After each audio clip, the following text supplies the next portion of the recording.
Imagine living your entire life within gilded walls, never feeling the breeze on your face, never hearing children's laughter echo through a garden, but only the hard footsteps of your jailers and the soft whisper of palace intrigue. This was the grim reality for Ottoman princes confined under the kafes sistemi, the golden cage system. From the mid-17th century until well into the 19th century, heirs to the Sultan's throne knew freedom only as a distant memory, and their private journals, still gathering dust in Topkapı's archives, record a level of psychological torment few of us can imagine. But before we unlock those hidden pages, do me a favor, subscribe to the channel and give this video a thumbs up if you're ready to journey into history's most secret prisons. The kafes began as a well-intentioned reform. The Ottoman Empire had suffered gruesome, bloody civil wars whenever a sultan died without naming a clear heir. Mehmed II's brutal policy of fratricide was meant to spare the empire from ruin, but it stained the dynastic line with blood. In the 1600s, enlightened statesmen decided there must be a humane alternative. Instead of killing off potential rivals, they would confine them, keep them alive, and spare the tears of mothers and the clamor of public unrest. The kafes was born, a secluded series of chambers high in the palace, where princes learned the cruel lesson that life can be a cage as much as death a mercy. Picture those chambers, modest rooms walled in thick stone, barely larger than a common craftsman's shop, with tiny windows barred by ornate lattice screens. Sunlight seeped through geometric patterns, painting the floor with a patchwork of light and shadow, but it offered no view of the sky or the world outside. Birds never sang here. Instead, the only sound was the echo of one's own breath and the distant murmur of court life beyond locked doors. If you can't imagine such isolation, hit that like button so we know you care about stories of human endurance. Each morning, a single eunuch would slip through the barred doorway bearing a bowl of watered-down sherbet and a handful of stale biscuits. There was no table to sit at. Princes ate standing, eyes downcast. At noon, a baker's apprentice delivered a tray of dried figs and hard bread. Even meals were exercises in humility, reinforcing the message, "You are not a sultan, only a prisoner." One journal entry from Shehzade Mustafa III reads, "I have forgotten the taste of olive oil and honey. Only dust and sorrow linger on my tongue."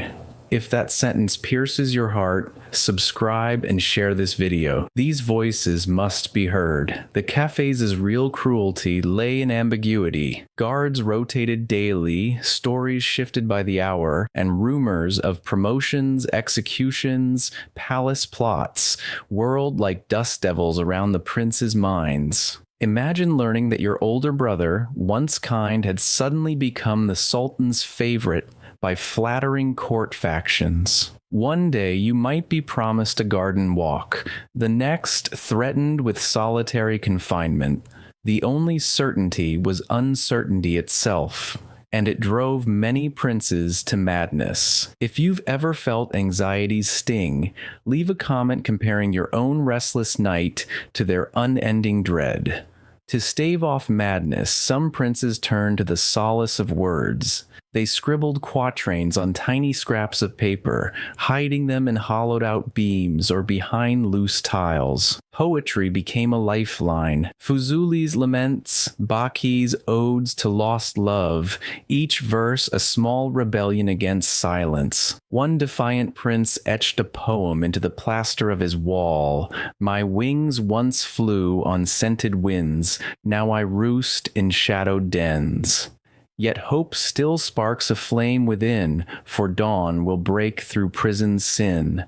If the courage behind those lines moves you, hit like and tell us in the comments what lines of poetry have given you hope in dark times.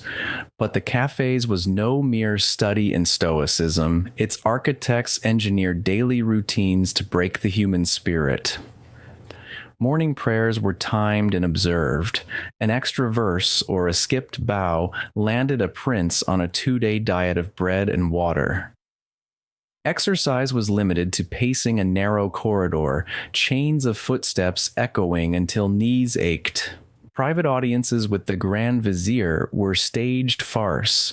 Pull aside the curtain, hear a few platitudes, and vanish. Had the framers of the cafes read that old English proverb, "Idle hands are the devil's workshop," they undoubtedly approved, leaving the princes idle for decades. If you're struck by that perverse logic, subscribe. We've got more unsettling paradoxes in history to uncover. Isolation bred paranoia. Princes imagined shadows were eavesdropping ministers. Imagined scratchings in the next room were palace assassins. Murad IV's brother recorded a fever so intense he saw walls bleed. Turned out to be a high fever born of torment rather than plague. Physicians prescribed mint tea, rose petal distillates, and rare lotus extracts to calm nerves. But these merely masked symptoms, never curing the root cause, imprisonment of the mind. If that feels eerily relevant to modern stress, hit like and share your coping tips below in the comments. We could all learn from each other. Over the centuries, the cafes swelled. What had begun as a small chamber for one heir expanded to hold dozens of princes, sons, nephews, grandsons of the Sultan, packed like royal sardines. These crowded conditions brought a strange fraternity, prisoners leaning on one another for comfort, yet eyeing each other as potential saviors or executioners. Alliances formed in the dark, then broke over whispered betrayals. One journal laments, "I would rather fight 1,000 enemies than trust one brother in this cage." If you've experienced betrayal among friends or family, you know that sometimes isolation feels safer than company. If that resonates, leave a comment. Occasionally, the empire trembled with scandal.